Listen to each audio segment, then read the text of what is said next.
తాకట్టులో ఉన్న బంగారాన్ని విడిపించి ఆ రోజు ఆన్లైన్ రేటుకే మేము కొంటాం. Sharma gold company.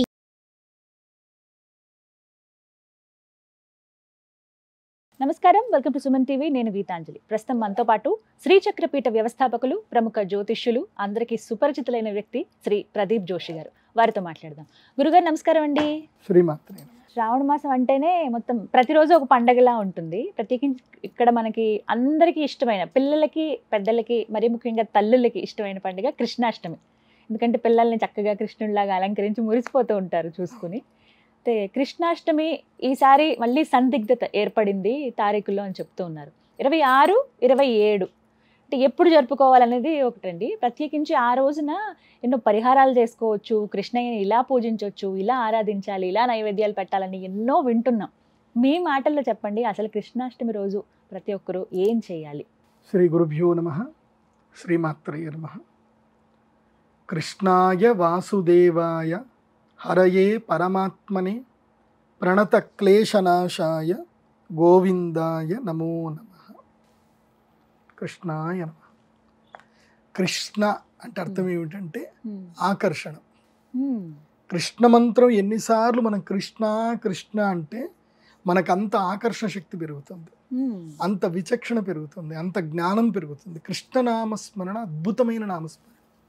ఎవరైతే కృష్ణనామస్మరణ తమ జీవితంలో చేస్తూ ఉంటారో రెగ్యులర్గా, వాళ్ళ జీవితంలో ఎలాంటి విపత్తులు వచ్చినా ఆ విపత్తులను ఎదుర్కొనే విచక్షణ జ్ఞానము మనకి భగవంతుడు ఇచ్చేస్తాడు, కృష్ణుడు ఇచ్చేస్తాడు. కృష్ణుడు పక్క నుండి నడిపిస్తాడు. కృష్ణ అందులో పని కృష్ణాష్టమి, కృష్ణావతారము సంపూర్ణ అవతారం. కృష్ణావతారము, రామావతారము సంపూర్ణమైనటువంటి విష్ణు అవతారాలు. మిగతా అన్ని కూడా అంశీభూత అవతారం.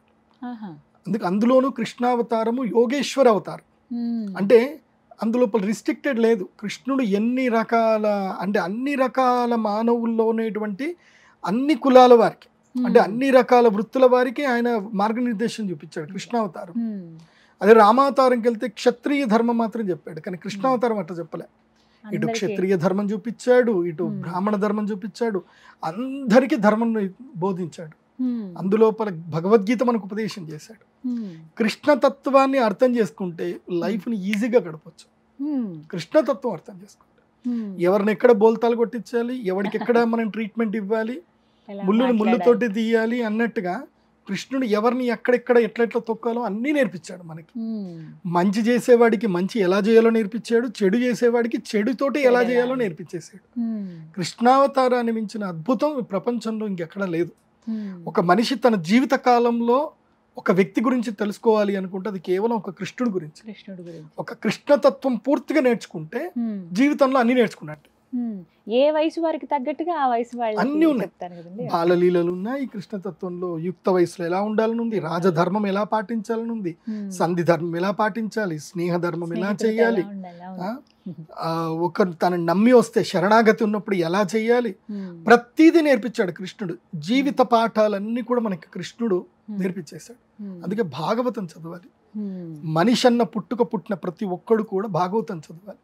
ప్రతి ఒక్కరి ఇంట్లో శ్రీమద్ భాగవతం ఉండాలి.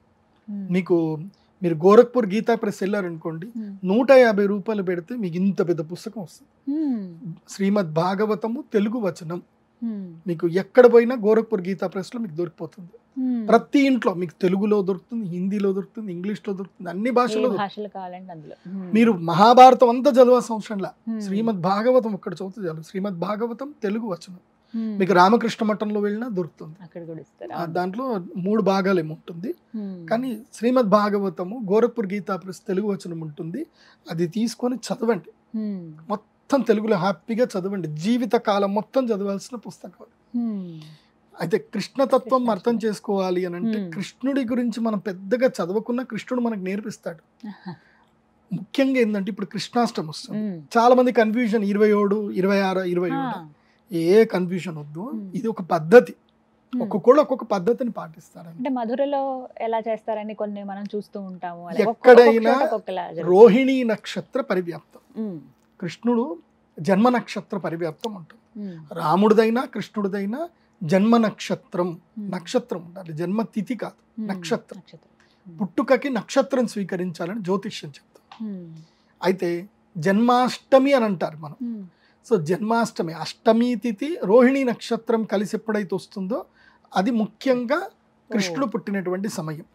కృష్ణుడు ఎప్పుడు పుట్టాడు అనేది ఏంటంటే రాత్రిపూట పుట్టాడు. రాత్రిపూట ఆయన దేవకీ వసుదేవులకు చెరసాల్లో పుట్టాడు. ఆయన రాత్రి సమయములో జన్మించాడు.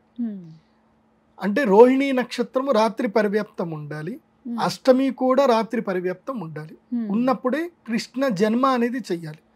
ఇటు స్మార్తులైనా మధ్వలైనా ఎవరైనా సరే కృష్ణుని యొక్క జన్మ మాత్రం 26వ తారీఖు రాత్రి మాత్రమే చేస్తారు. అయితే ఒక్కొక్కళ్ళు ఒక సాంప్రదాయం ఏముంటుంది అని అంటే, వాస్తవంగా ఇప్పుడు మేము వైష్ణవులు, మేము మధ్వ సాంప్రదాయం, మా గురువుల యొక్క ఆజ్ఞ ప్రకారం మా సాంప్రదాయం ఎలా ఉంటుంది అని అంటే, కృష్ణుని యొక్క జన్మ అయ్యేంత వరకు ఉపవాస దీక్షలు పాటించాలి. అష్టమి రోజు ఉపవాసం ఉంటాం పూర్తిగా, ఉదయం మొదలు. అంటే ఈ 26వ తారీఖు ఇప్పుడు అష్టమి ప్రారంభమైంది కాబట్టి 26వ తారీఖు రోజున మేము అంతా ఉపవాసమే ఉంటాం. ఉపవాసం ఉండి రాత్రి కృష్ణ జన్మ అయ్యేంత వరకు మేము ఉపవాస దీక్షలోనే ఉంటాం. కృష్ణ జన్మ అయిపోయింది, కృష్ణ జన్మోత్సవం అయింది, అప్పుడు మా అందరికి ప్రసాదం పెడతారు. అంటే తీర్థము ప్రసాదం పెడతారు. రాత్రిపూట భోజనాలు ఉండవు, తీర్థము ప్రసాదం ఇస్తారు. సో ఏదో తీర్థం తీసుకుంటాము, అటుకులు ప్రసాదం ఇస్తారు, తినేస్తాం, పడుకుంటాం. మళ్ళీ నెక్స్ట్ డే కృష్ణ జన్మోత్సవం, ఉత్సవం జరుగుతుంది. కృష్ణుడు పుట్టాడు కదా, ఇప్పుడు జన్మ ఉత్సవం జరగాలి, పుట్టినందుకు ఉత్సవం. నెక్స్ట్ డే 27వ తారీఖు ఉత్సవం చేస్తారు. 26వ తారీఖు దీక్ష. కృష్ణుడు ఎప్పుడు పుడుతున్నాడు, కృష్ణుడు పుట్టబోతున్నాడు అని మనం అందరం కూడా తదేకంగా ఎదురు చూస్తూ ఆ కృష్ణుని యొక్క తాదాత్మకమైనటువంటి సేవ చేయడం. సాంప్రదాయ ప్రకారం ఏం చేయాలి కృష్ణాష్టమి రోజు చెప్తాను వినండి. అదే 26వ తారీఖు వస్తుంది. 26 నాడు ఏం చేయాలి అని అంటే, మనము బంకమట్టి తెచ్చుకోవాలి.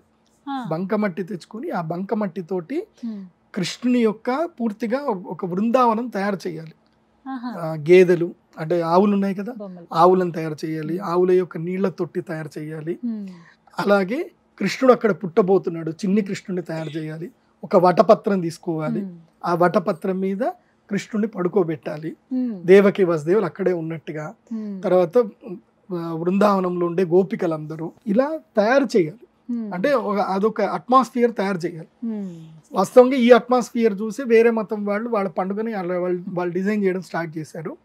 మునుపటి సాంప్రదాయం ఏంటంటే, కృష్ణాష్టమి రోజున దైవ సేవ ఎలా అంటే బృందావనం ఇలా ఉంటుంది అని తయారు చేసుకునేవాళ్ళు. మేము కూడా చేసేవాళ్ళం. మా యొక్క మఠం లోపల, మా మఠంలో ఏం చేసేవాళ్ళంటే అన్ని మట్టితో తయారు చేసుకోవాలి. తయారు చేసుకొని అవన్నీ పెట్టి కృష్ణుడు ఇలా ఉన్నాడు, కృష్ణుడు పుట్టే సమయంలో ఇలా ఇలా జరిగింది అని చెప్పి అక్కడ శేషదేవుడు, తర్వాత వసుదేవుడు తలపైన కృష్ణుని మోసుకొని తీసుకొని వెళుతున్నట్టు, యమునా నది తీరం దాటుతున్నట్టు, ఇలా ఆ కృష్ణ జన్మ ఎలా జరిగింది అనేది మనం మళ్ళీ రీకాల్ చేసుకోవాలి. ఎందుకోసం అంటే జనరేషన్స్కి అది ఫార్వర్డ్ అవ్వాలంటే రీకాల్ చేయాలి. సో అలా కృష్ణుని యొక్క తయారు చేసుకొని, ఒకవేళ చేయలేకపోయినా సరే రాత్రికి ఏం చేయాలంటే, ఉదయం నుంచి సాయంత్రం వరకు ఉపవాస దీక్షలో ఉండాలి. అంటే 26వ తారీఖు ఉపవాస దీక్షలో ఉండాలి. ఉపవాస దీక్షలో ఉండి 26వ తారీఖు రోజున రాత్రి 11 గంటల నుంచి 12:30 సమయం లోపల, అంటే అప్పటికి అంతా సిద్ధం చేసుకోవాలి. మామూలుగా మనం సత్యనారాయణ వ్రతం చేసుకున్నప్పుడు ఎట్లాగైతే పీఠని ఎలా సర్దుకుంటామో అలాగే పీఠ అంతా పెట్టుకోవాలి. నవగ్రహాలు, అష్టదిక్పాలకులు అన్నీ పెట్టుకోవాలి. ఒక ఉయ్యాల తయారు చేసుకోవాలి, ఒక ఉయ్యాల. ఆ ఉయ్యాల లోపల ఈ యొక్క వెన్నముద్ద తింటున్న కృష్ణుడు ఫోటో ఉంటుంది కదా, చిన్న విగ్రహాలు ఉంటాయి కదా, పాకుతున్నట్టుగా. సో అంబాడుతున్న కృష్ణుడి విగ్రహాన్ని తీసుకోవాలి. ఆ కృష్ణుడి విగ్రహాన్ని అక్కడ ఉయ్యాల్లో పెట్టాలి. కృష్ణ జన్మం అవుతుండగా అందరూ కూడా శ్రీకృష్ణ జన్మమైందని కథ చెప్పుకోవాలి. కృష్ణుడి యొక్క కథ చెప్పాలి. ఎందుకు కృష్ణ యొక్క జన్మ అవతారం ఎందుకైంది, భూదేవి ఈ యొక్క రాక్షసుల యొక్క బాధ సహించలేనప్పుడు కృష్ణుడు భూలోకంలో అవతారం ఎత్తడానికి సాక్షాత్తు దేవతలందరూ వెళ్ళి ఆ యొక్క విష్ణు పరమాత్మని ప్రార్థిస్తే నేను అవతారం ఎత్తుతానని చెప్పడము, దేవకీ వసుదేవులకి ఆయన జన్మించడం అంటే అక్కడనే అవతరించడం. ఆయన సాక్షాత్తు 16 సంవత్సరాల పిల్లవాడిలాగా కనిపించి వాళ్ళకి అనుగ్రహించాడు. నేను మీ పిల్లవాడిగా పుట్టబోతున్నాను అని చెప్పి వాళ్ళకి దర్శనం ఇచ్చి అనుగ్రహించి ఆయన చిన్న పిల్లాడిగా మారిపోయాడు. అప్పుడు ఆయనని నెత్తి మీద పెట్టుకొని ఆయన చెప్తారు, నన్ను ఇక్కడి నుంచి తీసుకెళ్ళు, అక్కడ నా యొక్క కృష్ణాదేవి, నా మాయ, కృష్ణమాయ దుర్గాదేవి అక్కడ ఇది బృందావనంలో జన్మించింది కాబట్టి ఆమెను తీసుకొని వచ్చి ఇక్కడ నువ్వు పెట్టు, నన్ను ఇక్కడ నుంచి తీసుకెళ్ళని చెప్పాడు. సో ఎందుకోసం అంటే కంసుడు కూడా శాపం తలగాలి కదా, పాపం మూడాలి కదా, అసలు తీసుకురావాల్సిన అవసరం లేదు, కానీ భగవంతుడి యొక్క లీల అది. సో వసుదేవుడు కృష్ణుని నెత్తి మీద పెట్టుకొని ఆ సంసార సాగరం అనేటువంటి యమునా నదిని దాటుతూ ఉంటే కాలచక్రం, కాలం అనేటువంటి యొక్క శేషదేవుడు పైన వర్షం నీళ్లు పడకుండా ఆయనని ఆపడము, ఆయన వెళ్ళడము, బృందావనంలో వెళ్ళి కృష్ణుని అక్కడ పడుకోబెట్టి మాయాదేవి అంటే దుర్గాదేవి ఆ కృష్ణమాయని తీసుకొని వచ్చి ఇక్కడ పెడితే కంసుడు వస్తాడు. కంసుడు వచ్చి ఆ యొక్క కంసుడు 8 మందిని చంపేద్దామని డిసైడ్ అయ్యాడు. అందులోపల 7 చనిపోయారు. ఈ 8వది దుర్గాదేవి. ఇది కూడా చిన్నపిల్ల కదా, చంపేద్దామని 2 కాళ్ళు పట్టుకొని గిరగిర తిప్పి గోడకేసి కొట్టబోయాడు. అందరిని అట్లాగే చంపాడు. సో ఈ గోడకేసి ఇట్లా కొట్టబోతే అక్కడి నుంచి ప్రత్యక్షమై దుర్గాదేవి గారు ప్రత్యక్షమయ్యి నీ మృత్యువు ఆల్రెడీ జన్మించింది, నీకు మృత్యువు ఆసన్నమవుతుంది, ఇక నీవు చనిపోతావు అని చెప్పి అమ్మవారు శపించేసి అక్కడి నుంచి అంతర్ధానం అయిపోతాడు. ఆ తర్వాత కంసుని యొక్క వధ కృష్ణుడు చేయడం జరుగుతుంది. ఇది కృష్ణ కథ. ఈ కథని ఆ రోజు అందరూ చెప్పుకోవాలి. చక్కగా చాగంటి కోటేశ్వరరావు గారు మంచి కథ చెప్తారు. ఆయన వీడియోలు పెట్టుకోండి.